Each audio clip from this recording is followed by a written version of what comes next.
On today's episode of How Do I Keep Things Entertaining While Stuck in a Box for 2 weeks, a very beautiful box with a very beautiful view, I will dive into what I eat, what my quarantine diet is like, or travel diet. These are the type of foods that I take with me at all times and kind of what I'm living off of right now. All right, so here we go. This is what I'm working with. I usually start my day with some Four Sigmatic ground coffee. I use this one because it has lion's mane and chaga, two of the most potent antioxidant mushrooms out there. Now, if you're not a coffee drinker, you can just use it in tea form. You just get a packet, either lion's mane or cordyceps or this blend. That'll wake you up. Just mix that with hot water. And then, dude, I've been talking about this for a while. Midday, I have chaga, which is the green. And then at night, I have reishi. This helps you relax. And chaga, reishi, lion's mane. Those are the three most potent mushroom teas that I have every single day. Now let's get into more teas. Here's another dessert tea I really enjoy. It is makes me relax, good for night, non-caffeinated. And then another thing I try and have at least once a day is peppermint, because one, it tastes good and it's super healthy for you, and there's no caffeine. So those are my two decaf teas I have every single day. If you're curious what type of green tea I have, I usually go with a matcha type because matcha is a lot more powerful. You just got to be careful on an empty stomach because I do intermittent fasting, and having tea like green tea, black tea or stuff on an empty stomach can make you feel woozy because of the tannins. So you have to have it really light. If you are an intermittent faster, coffee, you can drink coffee all day with no stomach issues, unless you have some ulcers or other acidity problems that I don't know about. This is one of my go-to hot sauces. You already know. Pink salmon. So this is like, I think, the cleanest on-the-go type of fish you can have anywhere, anytime.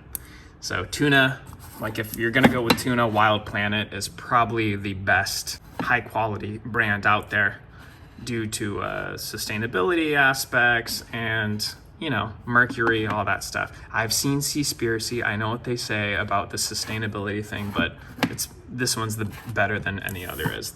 And I usually prefer pink salmon over tuna because it has less mercury and more omega-3s, and salmon's the healthiest fish in the world. So this is how I break my fast every day. I usually use a scoop of this stuff, and they come in packet forms. You can get these at Costco, but I like these ingredients. They're a little more higher quality because it's grass-fed. You cannot go wrong with sardines. You get these at Costco, seasoned in 100% olive oil. So if you're gonna go with sardines, usually 100% olive oil or water is your best option, because if you're getting it in corn oil or other type of oils, it kind of defeats the whole healthy purposes unless you just drain all that oil out. This is more like, if I'm feeling so shallow on a night. They're pretty pricey, but they're really good smoked canned oysters. I take this every single day, vitamin D. Everyone should be taking vitamin D, especially if you don't get sunlight and you live in a place that's always locked down. So you can get this free if you order mixed greens, which unfortunately is not available in Asia. But for all you other people out there who aren't in Asia, use my code, swipe up, or I don't have These two things are how I break my fast every single day. One, because this is collagen. It's great for you. Two, this is like your all-in-one ultimate daily vitamin. You don't need vitamins if you're taking this stuff. I do still take fish oil supplements and all that stuff. This is the most legit mixed greens of every single mixed green company and brand I've looked up. It has your probiotics, prebiotics, live cultures, spirulina. Everyone should be taking some form of spirulina and chlorella, I believe. It tastes good. It's keto, paleo, vegetarian, all that good stuff. And two things I take every single day. Same with the teas. All right, let's see what's on top. I rarely ever take protein, but if I do, I go with a plant-based. I haven't even opened these, but if I go with snacks, treats, I usually feel less bad about myself if I do it keto because it's, you know, sugar's not that great for your microbiome and a ton of stuff all over your body. So I usually try and get something that's stevia or erythritol or something less invasive to the gut. This is new from Costco. Now, obviously you don't have to go to Costco to get virgin olive oil, but this is a good brand that I've read about that is legit. All right, here's my nuts. I'd say this is probably the healthiest nut slash seed. So if you're gonna eat something, go with pumpkin seeds. I already know. Almonds. I like making my own almond butter, to be honest. And I snack on those sometimes. Got pecans.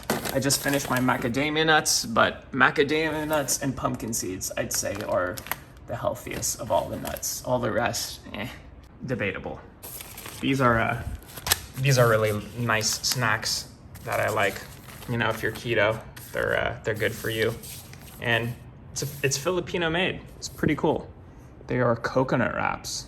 So I use them as honestly dessert, but I should be using them as like, I gotta play around with them. I gotta get more, you know, make some wraps out of them, like mix it with scrambled eggs, make burritos or something. I don't know. There's a lot you can do with it, but I love these. And they're one of the newest things I add on to my travel. Gotta carry pink salt with you wherever you go. You know, it's a misconception that salt is unhealthy for you. If you're a normal human being without high blood pressure or whatever other, I don't know, comorbidities, if that's what you call it, pink salt is very healthy. So pink salt and pepper, which I just ran out, but I don't go anywhere without pink salt and pepper. This pink salt makes me feel really good or else I get cramps. And I also, you know, take magnesium, one of the few supplements I take as well. All right, I feel like this has been going on too long. Maybe I'm boring you guys. Hit the poll. Does this, you know, interest you guys, or do you find what I eat boring? And if you guys like it, then I'll show you what I eat in the fridge, more of the fresh foods. If not, adios.